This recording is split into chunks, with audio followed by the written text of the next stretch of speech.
ඔයාලා මේක තුලා ඉන්නේ කෝ-ඩ්‍රයිවර් channel එකත් එක්ක. ඉතින් මේකෙදි මම කතා කරන්නේ මම හොයාගන්න ඒ වගේම මම එක්ස්පීරියන්ස් කරන වාහන ගැන තොරතුරු, ඒ වගේම වාහන ගැන විස්තර. ඉතින් මම කාටත් ආරාධනා කරනවා මාත් එක්ක තුලා ඉන්න වාහන ගැන දැනගන්න. ඒ වගේම අපි දන්න ඔයාලා දන්න දේවල් මාත් එක්ක බෙදා ගන්න.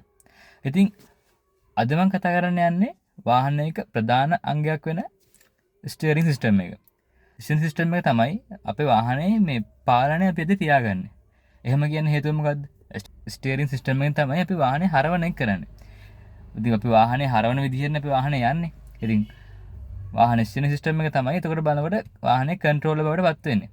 වාහනේ කන්ට්‍රෝලර් එකේ කන්ට්‍රෝලර් එක බවට පත් වෙන්නේ ස්ටියරින් වීල් එක තමයි. ඉතින් ස්ටියරින් සිස්ටම් ගත්තාන් පස්සේ කියන්නේ ස්ටියරින් මෙකැනිසම් ගත්තාන් පස්සේ ප්‍රධාන වශයෙන් වර්ග දෙකක් තියෙනවා. ඒවා තමයි පළවෙනි එක තමයි රැක් ඇන් පිනියන් ස්ටියරින් සිස්ටම් එක. දෙවෙනි එක තමයි රීසර්කියුලේටින් බෝල් මෙකැනිසම් එක. ඔය වගේ වර්ග දෙකක් තියෙනවා. හැබැයි ගොඩක්ම වාහනවල භාවිතා වෙන්නේ රැක් ඇන් පිනියන් කියන ස්ටියරින් සිස්ටම් එක. ගොඩක්ම වාහනවල රීසර්කියුලේටින් බෝල් මෙකැනිසම් එක ගොඩක් වල භාවිත වෙන්නේ ගොඩක් බර වාහනවල කන්ටේනර් වගේ. හැබැයි ගොඩක්ම පාරේ දුවන අපි දන්න වාහන ගොඩක් එක පාවිච්චි හැම එකම වගේ පාවිච්චි වෙන්නේ රැක් ඇන් පිනියන් කියන ස්ටියරින් සිස්ටම් එක. එතකොට රැක් ඇන් පිනියන් ස්ටියරින් සිස්ටම් එකේ ඇත්තටම අර බේසිකලි කිව්වොත් එහෙම මේ ගොඩක් සිම්පල් ක්‍රියාවලියක් තියෙන්නේ. ඒක ගත්තොත් එහෙම අපි දැන් සුක්කාම තියෙනනේ වාහනේ. ඒ කියන්නේ ස්ටියරින් වීල් එක තියෙනනේ. ස්ටියරින් වීල් එක ඒක මං ක්‍රියාවලිය කිව්වොත් එහෙම ස්ටියරින් වීල් එක හරවනකොට අපි රෝදේ අර අපි හරවන ප්‍රමාණයට සාපේක්ෂ ඇන්ගල් එකක් රෝදේ හරන එක තමයි වෙන්න ඕනේ. ඒක තමයි කරන්නේ. එතකොට ස්ටියරින් සිස්ටම් එක වැඩ කරන මෙකැනිසම් එකත් එහෙම ස්ටියරින් වීල් එකට මැදින් රොඩ් එකක් කනෙක්ට් කරලා තියෙනවා. ඒ රොඩ් එක අපි ස්ටියරින් වීල් එක කරකවන විදිහට ඒ රොඩ් එක කරකවනවා. එතකොට මේ රොඩ් එක අපේ අර මොකද්ද මේ කනෙක්ට් වෙලා තියෙනවා. ඒ කියන්නේ රොඩ් එකේ අනිත් එන්ඩ් එක කනෙක්ට් වෙලා තියෙන්නේ මේ රැක් කියලා එකකට. මම කිව්වේ රැක් ඇන් පිනියන් කියලා කිව්වේ. එතකොට මේ අපි අර මම කිව්වේ රොඩ් එකේ අගින් තියෙනවා පිනියන් කියලා ගිය එකක්.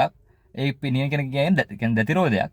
ඒ දතිරෝධය නම් පිනියන් එක කියන්නේ ඒක අපි මේ ඒ දතිරෝධය මොකද්ද මේ කනෙක්ට් කරලා තියෙන කනෙක්ට් කරලා කියන්නේ දතිරෝධය ගමන් කරන්නේ රැක්කයක් උඩ. රැක්කයත් එක තමයි මේ කියන්නේ රැක්කයත් එක තමයි මේක මේ සම්බන්ධ වෙලා තියෙන්නේ. ඒතකොට රැක්කය කියන්නේ දැති තියෙන රොඩ් එකක්. ඒ රොඩ් එක මේ අපි අර මොකද්ද පිනියන් එක කරකවනකොට රොඩ් එක ලීනියර් විදියට මොෂන් වෙනවා. කියන්නේ අර රේඛීය විදියට දෙපැත්තට චලනය කරන්න පුළුවන්.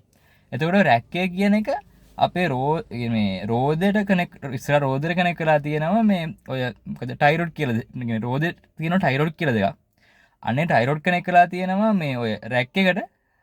රැක් එන්ඩ් එක හරහා රැක් එන්ඩ් එකෙන් අර මේ ටයි රොඩ් දෙක කනෙක්ට් කරලා තියෙනවා මේ රැක් එකට. එතකොට රැක් එක මම කියවන අර මේ පිනියන් ගිය එක කරකවන රැක් එක තිරස් දෙපැත්ත චලනය කරන්න පුළුවන් කියලා.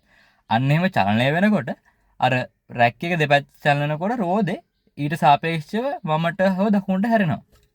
ඕක තමයි බේසික් ක්‍රියාවලිය. ඉතින් මම කියවනේ දැන් අර මේ ඔය ඒ රැක්කට සම්බන්ධ වෙන පිනියන් ගිය එක සම්බන්ධ වෙලා තියෙන රොඩ් එක, ඒ රොඩ් එක තමයි ස්ටියරින් වීල් එකට සම්බන්ධ වෙලා තියෙන්නේ. ඉතින් අපි ස්ටියරින් වීල් එක කරකවනකොට ඒ ඇන්ගල් එකෙන් මේ රොඩ් එක කරකවනවා.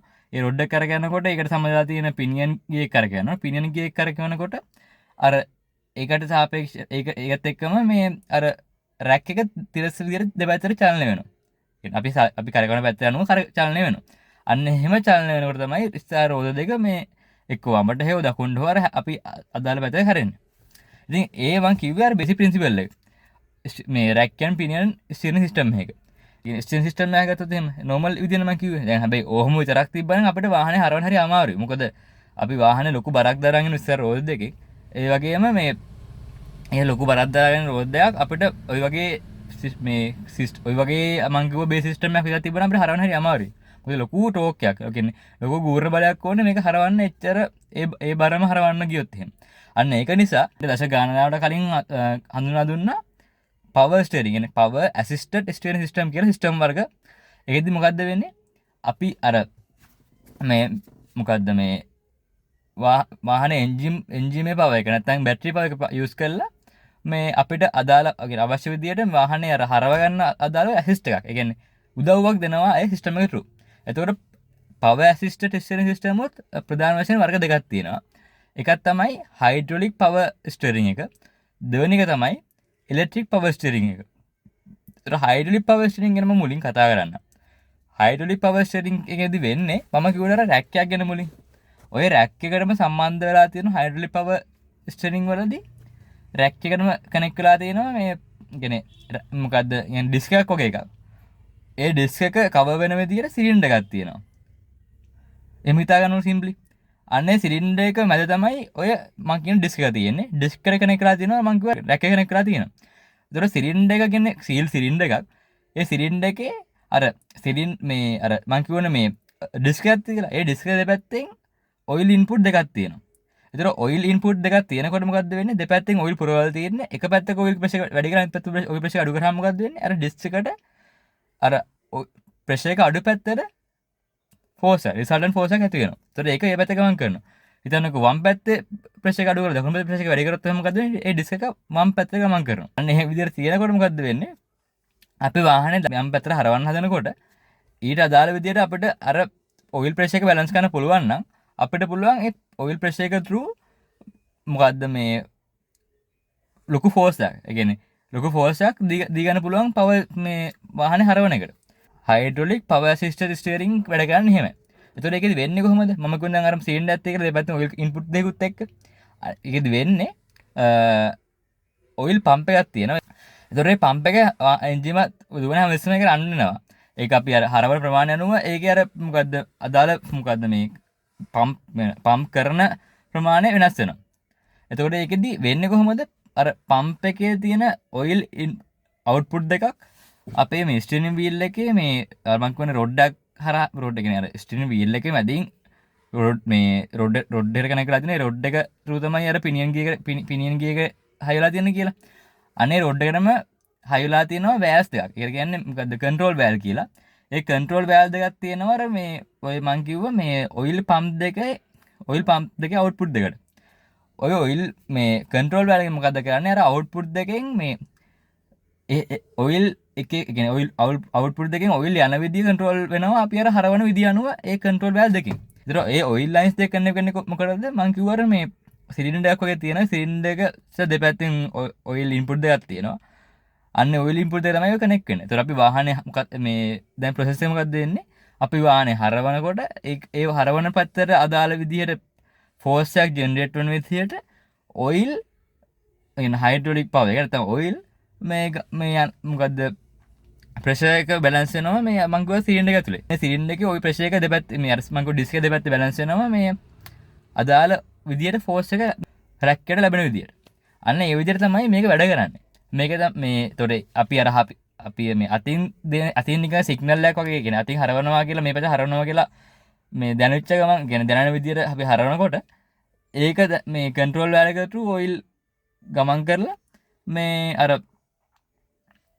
අමංකෝ සිලින්ඩර් එක කිව්වේ සිලින්ඩර් එක ඇතුලේ පැත්තේ ඔයිල් බැලන්ස් වෙලා අදාළ විදිහට ෆෝස් එක අපිට දෙනවා. ඒතකොට අපිට මොකද වෙන්නේ? අතින් පොඩි ෆෝස් එක දෙනකොට ලොකු ෆෝස් එකක් අපිට හයිඩ්‍රොලික් පවර් එකෙන් හම්බ වෙනවා. ඒතකොට අපිට ලේසියෙන් හරව ගන්න පුළුවන්. නැත්නම් අපිට මම ඔයාලා දැකලා ඇති සමහර මේ පරණ ලොරි එහෙම දැකලා ඇති මේ එකට පට්ට අමාරුවෙන් හරවන්න. මොකද කතාව වෙන්නේ ඒක අර වාහනේ ලොකු බරක් වෙන නිසා රෝද වලට ඒ රෝද බරත් එක හරවන්න ගියාම හරි අමාරුයි.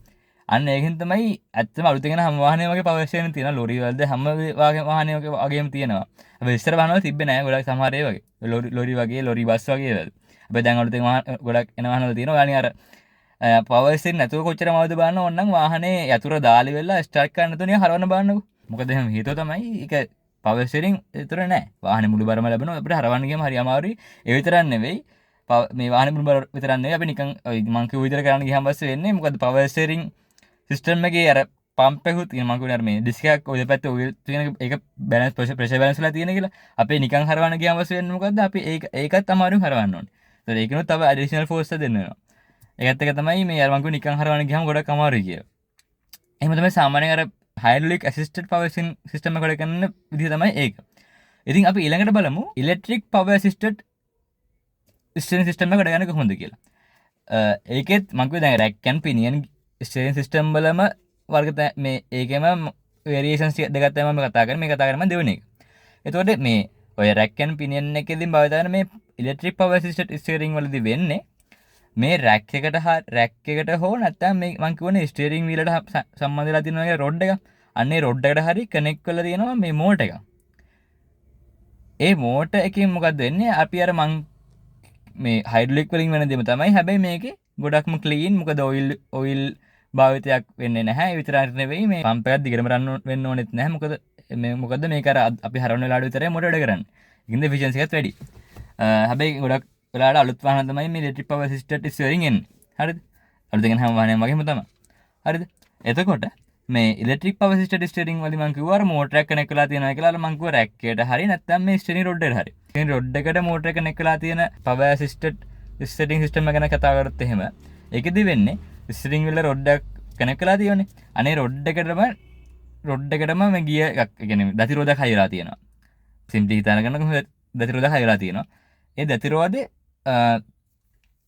සංගය එකක් ට්‍රූ සංගය එකක් හරහා කනෙක් වෙලා තියෙනවා පවර් ස්ටේරින් මෝටර් එකට. ඒතර මොකද්ද වෙන්නේ? සංගය හරහා සම්බන්ධලා කරන්න හේතුව මම කියන්නම් ඊට පස්සේ. දැන්ට මම කියන්නම් normal principle එක. අපි එතකොට වෙන්නේ අපි වාහනේ ස්ටේරින් වල හරවනකොට ඊට අදා ඒකටම මේ ඒක අර අපි හරවන ඇන්ගල් එක ඩිරෙක්ෂන් එක ඒකෙන් ඩිටෙක්ට් කරගෙන ඒක සෙන්ස් කරගෙන ඊට ඒකට මේ සපෝට් එකක් වෙන විදිහට මෝටර් එකෙන් අපිට අදාළ පැත්තට හරවලා දෙනවා. අර මේ ඔය හරවල ඒ මොකක්ද ඉලෙක්ට්‍රික් පවර් ස්ටියරින් වල පොඩි තව ඇඩ්වාන්ස්මන්ට් එකක් තියෙන එක තමයි අපි හරවනකොට මේ ඒ කියන්නේ ඒක අපි හරවන ඇන්ගල් එක විතරක් නෙවෙයි ඒක ඉන්පුට් සිග්නල් එක විතරට ගන්න සෙන්සර්ස් වලින්. ඒක ගන්නවා අපි යන ස්පීඩ් එක ගන්නවා. ඒ රෝඩ් කන්ඩිෂන් එක. ඒ විතරක් නෙවෙයි අපි බ්‍රේක් කරගෙන යන ඒ ඔක්කොම ඇනලයිස් කළා තමයි අපි හරවනකොට දෙන්න ඕන සපෝට් එක එකෙන් තීරණය කරන්නේ ඊසි එක ට්‍රූ. මේ අලුත් වාහන ගොඩක් ඒවයි ඔය ඉලෙක්ට්‍රික් පවර් අසිස්ටඩ් ස්ටියරින් සිස්ටම් වලදී. දැන් normally ගොතත් එහෙම වෙන්නේ සාමාන්‍යයෙන් අපි හරවනකොට මේ පැත්තට අපි හරවන ඕන ඇන්ගල් එක එයා හරවලා දෙනවා. අපි කරන්නේ නිකන් අතින් පොඩි සිග්නල් එකක් දිගන වගේ නිකන් පොඩි ෆෝස් එකක් දෙන එක තමයි කරන්නේ. හරිද? මම අර කලින් කිව්වා සංගය එක ට්‍රූ තමයි මේ කනෙක්ට් කරලා දෙන්නේ කියලා. එහෙම වෙන්න හේතුව තමයි මේක අපි මේ අර ඔය මෝට් එක කනෙක්ට් කරලා තියෙනවා කියලා කිව්වනේ මම මේ ඔය ස්ටියරින් රොඩ් එක කනෙක්ට් කරලා තියෙන්නේ අර බෝම් ගියකින් තමයි කනෙක්ට් කරලා තියෙන්නේ. ඔය ස්ටියරින් රොඩ් එකට මෝටර් එක කනෙක්ට් කරලා තියෙන්නේ බෝම් ගියකින්. ඒතර බෝම් ගියර්ස් වල දෙයක් තියෙනවා ඒක බෝම් ගිය එක කරකවලා ඒකට සම්බන්ධලා තියෙන අනිත් දේ කරකවන්න පුළුවන්. ඒ කියන්නේ මේකේදී නම් මෝටරේ කරකවලා ස්ටියරින් වීල් එක කරකවන්න පුළුවන්. මොකද බෝම් ගිය එක තියෙන්නේ මෝටරේ හින්දා. හැබැයි අපි ස්ටියරින් වීල් එක කියන්නේ මම මේ කතා කරන්නේ මේ ස්ටියරින් රොඩ් එකයි මේ පවර් ස්ටියරින් මෝටර් එකයි නිකන් කනෙක්ට් කරලා. ඒ කියන්නේ සංගය එක නැතුව කනෙක්ට් කරොත් අපි බෝම් ගිය එක කියන්නේ මෝටර් එක හයි වෙලා තියෙන බෝම් ගිය එක කරකවලා ස්ටියරින් වීල් එක ස්ටියරින් රොඩ් එක කරකවන්න පුළුවන්. හැබැයි ස්ටියරින් රොඩ් එක කරකවලා බෝම් ගිය කරගන්න බෑ මොකද ඒක හිර වෙනවා. මේ එහෙම තමයි බෝම් ගිය කනෙක්ට් කරන විදිය තියෙන්නේ. ඒතර ඒක හින්දා මේ අපිට බෝම් ගියකින්ම කනෙක්ට් කරන්න බෑ. අන්න ඒක නිසා තමයි මේ සංගය එකක් පාවිච්චි කරන්නේ. සංගය එකක් පාවිච්චි කරාම මොකද්ද වෙන්නේ අපිට මේ හිතන්නකො මොකක් හරි වෙලාවක අපි අතින් වාහනේ යනකොට මේ හරවනකොට මේ ඔය පවර් අසිස්ටඩ් කියන්නේ ඉලෙක්ට්‍රික් මෝටර් එක මොකක් හරි විදියට මේ ඩවුන් වුණා කියන එක වැඩ ගන්න නැතුව ගියා කියනකො.